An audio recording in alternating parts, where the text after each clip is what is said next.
Welcome to CSL TV, and I just hope you guys are having a beautiful, blessed day. Now, if you're new to the channel, this is just a review, a reaction, as well as an informational channel. So I hope the information will probably help you in some way now.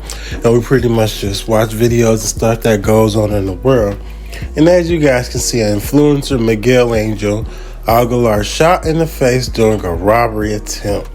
And this is another person that's been in the highlights of being robbed and shot. And if we have recalled the time, young NFL player was getting jacked for his Rolex, and he fought the guy off, and they ended up catching this guy. But man, if somebody trying to take these materialistic ass things, y'all hold on to y'all dear life, acting like it's gonna save you, give it up.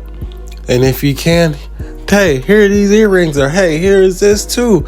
I don't want to die, bro. I just want to go home. Or girl, or whoever the robber is. Quit fighting these people like the damn material stuff is gonna save your life. It's material. But I don't like making my intros too long, so I just hope you guys are having a beautiful, blessed day, man. And y'all just start telling people to be more positive, practice, all the good things that will make your day feel good, because, I don't know what we facing, but the world is definitely going through it.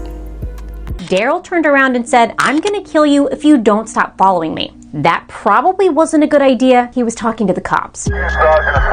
It all started over an alleged $3 fare evasion. That's when 37-year-old Daryl Mickles was confronted by two NYPD officers at a busy train station in Brooklyn. He allegedly jumped the turnstile without paying, and when confronted, he refused to stop. According to the police, he told them, "I'm gonna kill you if you don't stop following me." The situation escalated quickly. As the officers followed him onto the platform, they say they noticed he had a knife. They ordered him to drop it, but he refused. Things took a turn when a train pulled into the station and Mickles jumped on board. Cops say they deployed their tasers, but both failed. That's when Mickles allegedly lunged at an officer with the knife. The police opened fire multiple times in return, but it didn't go as planned. Multiple people were shot, including one of the officers. Another bullet grazed a bystander's head. A woman was hit in the leg. Mickles was shot multiple times and subdued. In total, 4 people were injured, all by police gunfire, over $3, and an incident that's being called a mass shooting. Even if for some reason you think this guy deserved to be shot, what about the bystanders? We deserve the freedom to be safe from gun violence, to wait for the subway without being shot. And, according to reports,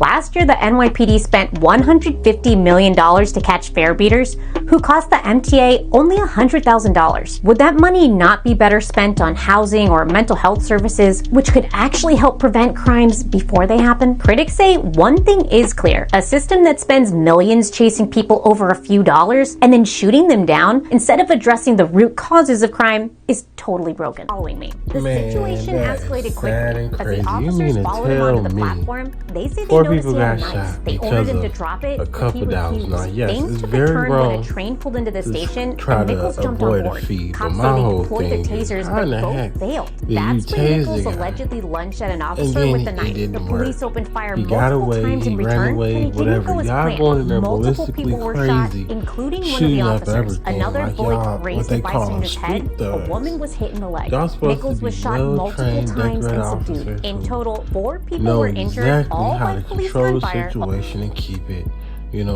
controlled. And it seems like to me, y'all was just scared, wanted to pursue this person, but how y'all handled it was so wrong, because now the people, that got hurt from this situation, got involved from this situation. Now what you think they gonna do? We're not talking about the retard who didn't want to pay a couple dollars, or who decided to threaten the officers, because he did threaten them. And it don't matter if they was police officers or not, or whatever he was thinking. A threat is a threat. That's just like doing right is right and doing wrong is wrong. And this guy definitely deserved what he had coming for him, but the innocent people don't. And just think about it. Statistically, if you're $150 million versus 104, man, a lot of money is being wasted. A lot of resourceful resources are being wasted on stupid shit. So my thing is, how can people continue to waste resources on stupid shit when they know they could be using that towards something better? Or hell, what they always do, put it in their pocket.